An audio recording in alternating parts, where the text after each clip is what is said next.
The first thing you should do after creating your grid is to specify your sections.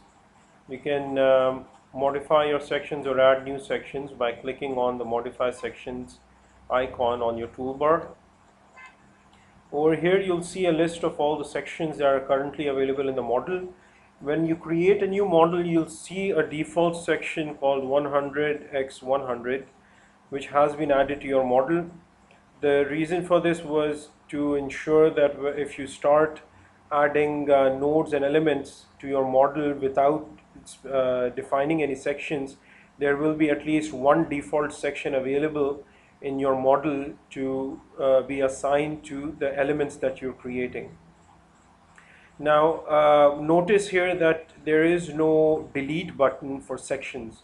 I had a button here for delete earlier, but it seemed that there was a slight confusion on if a section is deleted which actually is being used or has been assigned to an element in the model, what the program should do in a case like that. So just to keep things simple for now, what I've done is you can add as many sections as you want to the model, but you won't be able to delete them, okay? And hopefully in the future versions of the software, this limitation will also be removed. So let's just try to edit this section. Now up here is the name of the section. The name of the section needs to be unique. So what that means is if I add a new section using the same name and I click save, it will say this name is already in use. It will not allow you to add two sections with exactly the same name. Each section has to have a unique name. So here we go, I'm editing the same section that was set there. I can change the name of the section if I want. So let's say I just click B over here and I say save. So that section has been updated. The name of that section has been updated. You can update any one of these values: the concrete strength in MPa, the concrete modulus, steel strength, steel modulus, the width and the depth of the section. So let's say I change the depth to 250. Okay, and so you see this picture here depicting the section itself. The reinforcement that has been added to this section is shown here in this table. You can edit the dia for each reinforcement by clicking here and changing it here.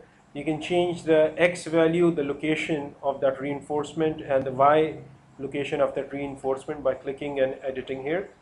If you want to jump to a certain reinforcement value here in the table, you can just click the reinforcements here, and here you see that reinforcement has been highlighted. So let's say I just want to move this reinforcement to maybe y is equal to 45. I press enter, and there you see it has shifted up. Now for the purpose of your structural analysis assignments,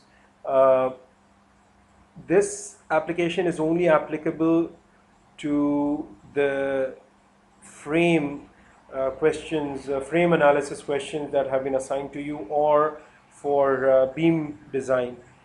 But the equations that you've been using, you have not really taken reinforcements into account in your equations. So what Dr. Farzad has actually recommended for all of you is that try to keep the steel modulus and the steel strength the same as the concrete strength and the concrete modulus. So just repeat that here. I'll just put I don't know, 30 here and 30,000 here for the steel modulus. So the solver, the Fortran solver, is going to use this information to is going to think that there is that the steel is the same. The steel's properties are the steel properties are the same as the concrete properties. I haven't checked or tested these results, but this is what Dr. Farzad has mentioned. You can test and then you can compare the final answers to the answers that you have in Excel for the same sections, or if you've done it by hand. The reinforcement table here, I'm just going to go through a little here. You can add, you can click the add button as many times as you want and just go crazy with reinforcement here if you want. When you click the remove button, the last added or the last reinforcement here in this list is deleted. Okay, so as you can see over here in the picture, and also notice here in the table, as whenever I click remove, the last reinforcement that I added in the table and here in the picture is deleted. Again, the x value and the y values are measured from this corner over here. Okay, so let me just click save here. Just you can add as many sections as you want. I'll just add another one. So let's just call this C and add one reinforcement. You should add at least one reinforcement for the Fortran program to work. Okay, this is kind of a limitation. Let me just press save there. So now you have two sections, and you can edit the sections again anytime during the model while the model is open. You can edit them, but of course you can delete them, as I mentioned earlier.